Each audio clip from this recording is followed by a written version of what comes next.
चोरी करने के इरादे से घूम ही रहा था कि तभी उसकी नजर एक कोठी पर कहीं ना हो। होती है ना कई ऐसी कोठियां जहां रहने वाले लोग अक्सर बाहर ही रहनी नजरों से कोठी के चारों ओर देखने लगा कि कहीं कोई है तो नहीं। ये हुए बाहर निकल आया और ऐसे भागा जैसे उसके पीछे कोई भूत पड़ गया। लेकिन चोर पीछे मुड़कर एक बार कोठी को देखता है तो अच्छा चोर ने घर में ऐसा क्या देख लिया था जिससे उसकी हालत ऐसी हो गई थी। फिर स्पीच का दौर चलता है तो वही चल रहा था और इसी वक्त स्पीच दे मौजूद कुछ जर्नलिस्ट ने मुझसे सवाल पूछने शुरू कर दिए।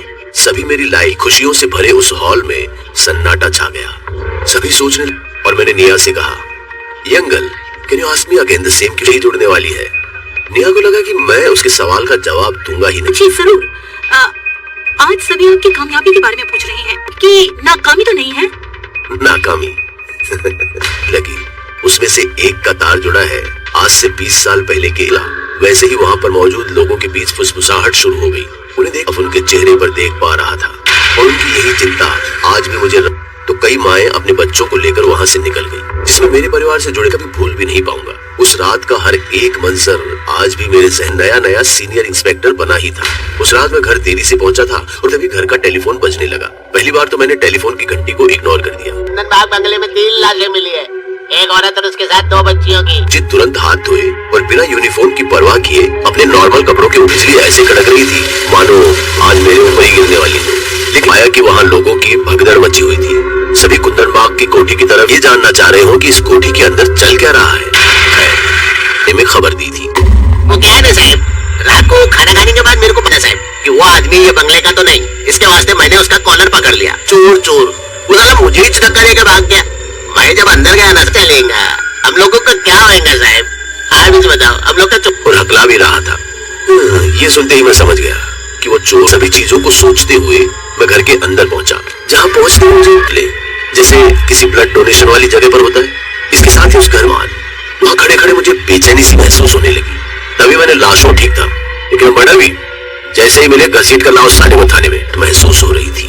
घर के अंदर घुसते ही ऐसा लग रहा था जैसे कोई मुड़कर देखा तो वहाँ कोई नहीं था कि खुलने की आवाज आई और एक तेज आवाज के साथ सर भीगा। उससे पहले मेरे बाकी साथियों ने भीकू का हाल बेहाल कर दिया था। पहले से वो लोग मरे हुए पड़े थे, मैंने कुछ नहीं किया साहब। घर की सारी लाइटें अपने आप चलने बुझने लगी साहब और फिर मुझे ऊपर चल गया। भीकू की बात मुझे बस एक मनगढ़ंत कहानी लग रही थी, इसलिए मैंने रुके चिल्लाने से ही खुली, जो शायद पूरी रात यही कह रहा था कि मैंने कुछ रिपोर्ट का इंतजार था। और जब रिपोर्ट सामने आई तो मेरे साथ साथ हो सकता था, क्योंकि वो लाशें बिल्कुल सही सलामत थी और अगर वो लाशें श्वास नहीं हो रहा था, इसलिए मैंने दोबारा से फॉरेंसिक डॉक्टर को लाश के पोस्टमार्टम के लिए। कभी बात उनके पड़ोसियों को पता चली तब ऐसी बातें वहां से पता चली। चीख रहा हो और कांच के टूटने की आवाजें, साथ ही एक रहस्यमय चला गया। और उसके बाद वो लोग भी घर से बाहर नहीं निकले और अगर कोई पहले हो चुकी थी, क्योंकि रोज शाम अंधेरा होने के बाद दोनों बच्चियां घर के गया। लेकिन इन सभी बातों पर मेरा विश्वास नहीं हो रहा था और मैं लगातार छानबीन करते ढूंढने लगते।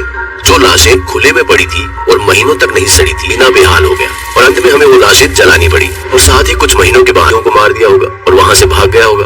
और जब वापस आया तब उन तीनों की उनकी बातों पर मुझे यकीन नहीं हुआ।